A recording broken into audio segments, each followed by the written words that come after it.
Here's how you use the new Google Chrome UI. So in Google Chrome, click on the three dots here on the far right and then go down to.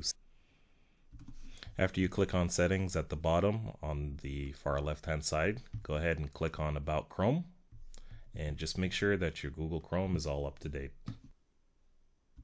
Once that's all done, in the search bar, go ahead and type the word Chrome, semicolon, / and then the word flags and hit enter. And then in the search bar for the flags, go ahead and type the word refresh.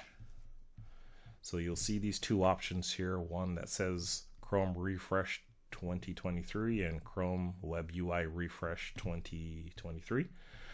Go over here on the right hand side and switch it from default to enabled. And then what you also do in the search bar, go ahead and search for side panel.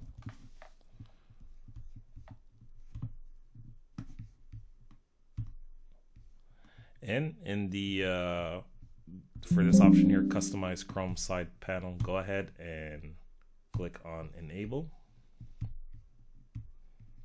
And then go ahead and click on relaunch.